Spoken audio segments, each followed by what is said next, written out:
Welcome to Hot Sour Sparkles. I'm Stephen Davis, and this is an 8-minute movie review of Ghost in the Shell. So, let's begin with the non-spoilers for a moment or two, and I'll give my review, and then I'll move into spoilers. Firstly, it was pretty. That's the best word for this. It was a very, very, very pretty movie. I didn't get the story that I wanted from this movie. It's definitely not the anime. This is definitely something that if you love the anime, this may not be the movie for you. This may be something you might want to wait on. But if you haven't seen the anime, you're probably going to enjoy this movie a lot more. I personally thought it was fine. It was good. It was good. If I could just look past what it didn't do that the anime did do, that it was actually a good movie.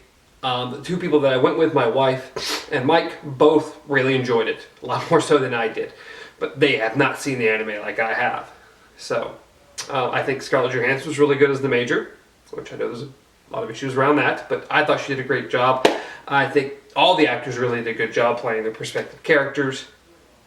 But the story wasn't what I wanted, but it was absolutely beautiful. And because I thought it was beautiful, I would have to say that it definitely needs to be seen in theaters. And no matter what, if you have any interest in it, it should be seen in theaters just because how pretty it is. It is an absolutely gorgeous film in every way. It is beautiful. They definitely recreated the Ghost in the Shell universe perfectly and fantastically in this movie. It was very, very, very pretty. So my rating for this is matinee. I think you should at least go to a matinee. If you've seen the original movie, you don't care about how pretty it is, then just wait till it comes to Redbox and watch it. But my official rating is matinee. Go see this in a matinee.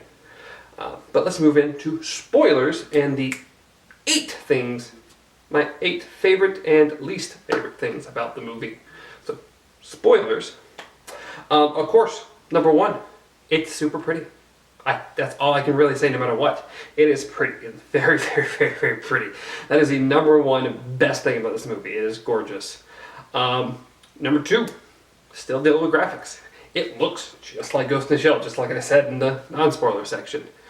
Number 3, the scenes they pulled from the anime were fantastic. The water fight scene, where she's invisible, attacks him, you see part of it in the commercials, great. Towards the very end, her and the spider tank, really cool. Her trying to rip off the tank lid in the end, and it just muscles you see and start ripping apart, and she loses an arm, and it's like, that was really cool, and it was really good out of the anime. The things they pulled directly out of the anime, I mean, her falling from the ceiling, going invisible, and going through the room was super cool. It has some really cool action scenes, and the things they pulled from anime was really, really, really cool. And number 4 is Scarlett Johansson. No matter if you think she should have been an Asian actress or not, which, I mean, in the end, if you want to say super faithful, she probably should have been. But Scarlett Johansson looks the part, and she does really well as the Major. And if nothing else, she will bring a bigger audience to this movie because it is Scarlett Johansson. So that's the 4 pros I have for this. My least favorite things about the movie is, number 1, biggest thing I disliked about this was the story. This is not the story I wanted from Ghost in the Shell. This isn't the Ghost in the Shell anime. This just isn't that. They explore some of the same ideas, but this, first and foremost, is an origin story. And I didn't need an origin story. I didn't need... this is just so origin. And I don't know. It's just not the story I needed at all. So that's the biggest thing I was disappointed. I wanted more of what the anime was, or something different. I don't like the whole, I don't know who I am.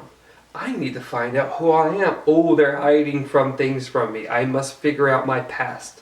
The whole amnesia thing is not something I overly enjoy, but that's the route they went. Something small. Bato's eyes. I didn't need to see him get his eyes. I mean, in the anime, that's just who Bato the character is. I mean, I liked Bato in the movie, but I didn't like that they decided they needed to show how he got his eyes. small. Number 3. One of the scenes they pulled directly from the anime, which they still put in here, and most of it looks great. It all looks great.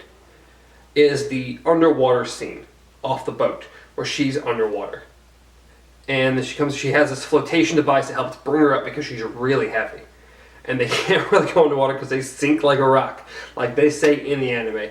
No issues there. She can swim perfectly fine. She got some flippers. You could have tried to stay faithful. You could have. It wouldn't have been hard. I mean, you would have added like 2 extra seconds of dialogue, but it wouldn't have been hard. So, again, something maybe small, but they really should have done it. And number 4.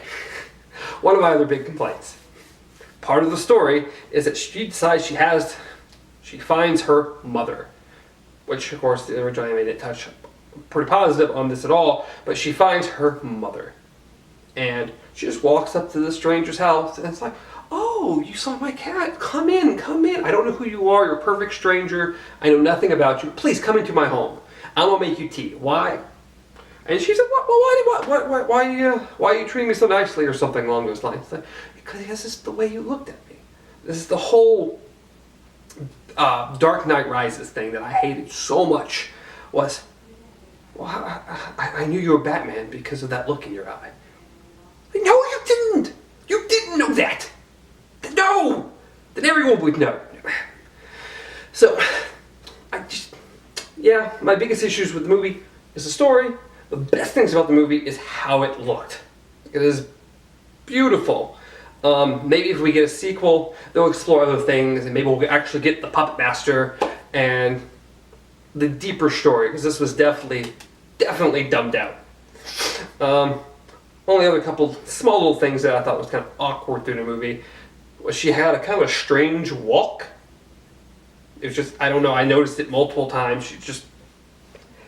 I'm like, she's supposed to be a super advanced robot, and every time she's jumping and going around corners of the room and on the wall, and like, awesome. And then other times she looks like she was made in the 70s or something. So, I don't know why. It's just nothing big, just something small. And also, something that just I thought about, I'm like, and then I saw in someone else's review, they brought it up. I'm like, yeah, they show who she is before they take her brain. And she's like, I don't know, 13, between 15. And then she gets put in this body, it's a year later, and she's a grown adult. Just kind of weird.